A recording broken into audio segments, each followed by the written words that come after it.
Assalamualaikum dan salam sejahtera. Saya Nur Aidawiyah binti Moni, pelajar tahun 5 dari SK Kampung Baru Mitolo, akan berkongsi mengenai buku yang telah saya baca. Berjudul Kota Seribu Kelang. Penulisnya ialah Abu Hasan Murad. Mengandungi 168 muka surat, lebih kepada novel kanak-kanak yang diterbitkan oleh Dewan Bahasa dan Pustaka. Buku ini membicarakan tentang suasana di kota Bangkok yang terkenal dengan kesibukannya. Tahukah kamu di manakah letaknya kota Bangkok? Kota Bangkok merupakan ibu negara bagi negara Thailand. Kota ini juga digambarkan terkenal dengan pengangkutan sungai dan kelang. Apakah itu kelang? Kelang ialah terusan yang dibina sebagai jalan pengangkutan untuk mengairi kawasan pertanian dan mengangkut hasil pertanian.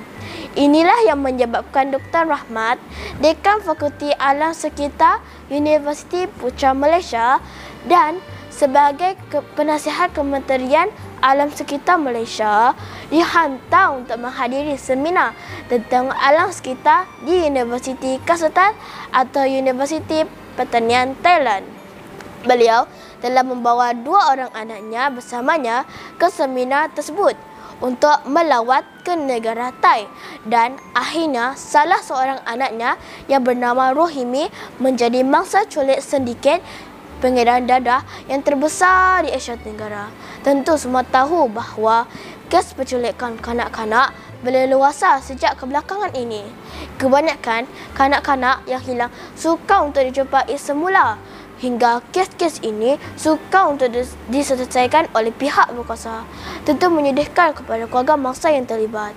Kisah penculikan kanak-kanak dalam buku ini melibatkan kanak-kanak dari beberapa buah negara seperti Malaysia, Thailand dan Indonesia.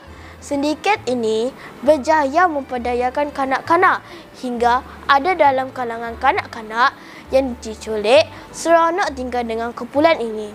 Buku ini membicarakan bahawa bagaimana watak berani dan cekal yang ditunjukkan oleh Rohimi, mangsa culik warga negara Malaysia yang diculik semasa mengikuti ayahnya menghadiri seminar di universiti di kota Bangkok.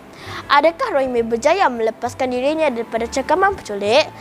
Bagaimanakah dia menjadi mangsa culik? Silalah baca buku ini. Kisah mangsa kes culik dipaparkan secara terperinci sehingga pembaca berasa cemas seolah-olah berada dalam situasi yang sama seperti dalam kisah novel tersebut. Kanak-kanak yang diculik diberi layanan istimewa dan dilatih untuk menjadi pengedar. Sindiket ini menggunakan kanak-kanak sebagai modus operasi mereka untuk mengedar dadah. Bagi mereka, orang Thai sangat suka dan sayangkan kanak-kanak dan tidak akan menyangka kanak-kanak digunakan untuk mengedar dadah di sekitar Pulau Phuket. Dadah ini akan diedarkan kepada pembeli yang menyamar sebagai pelancong. Dalam novel ini juga digambarkan bahawa pihak polis juga terlibat dengan melindungi sindiket ini. Ini dapat dilihat melalui watak Khaifah yang tidak mahu menghubungi balai polis terdekat untuk melaporkan tentang keberadaan Rohimi yang dijumpainya. Dia sanggup ke pejabat ayahnya yang jauh dari rumah untuk meminta bantuan ayahnya menghubungi ketua polis cawangan khas. Di akhir buku ini membicarakan tentang kepantasan pihak polis unit khas negara Thailand dengan kerjasama polis unit khas bahagian Siasatan Jenayah dari Malaysia berjaya memperteras kegiatan penculikan kanak-kanak, penyeludupan dan pengedaran dadah di sepadan Malaysia Thailand. Mangsa culik haruslah berani bertindak, bijak mencari jalan dan jangan hanya menyerah kalah. Ini dapat dilihat melalui watak Rohimi dan Taufik, mangsa culik. Sebagai generasi pada masa hadapan, kita haruslah mengamalkan nilai-nilai murni seperti berakhlak mulia, amanah, jujur, bersatu padu, adil dan bekerjasama dalam memimpin sesebuah organisasi atau negara. Kita mestilah bersikap terbuka dan sedia menerima teguran dan jangan bersikap mementingkan diri sendiri. Penulisan buku ini merupakan usaha yang sangat baik dan amat sesuai dibaca oleh semua orang agar dapat mengenali budaya di negara Thailand, sekaligus menyedarkan tentang pentingnya menjaga alam sekitar dan sentiasa waspada dalam menghadapi setiap cabaran pada masa hadapan dengan menerapkan nilai-nilai murni.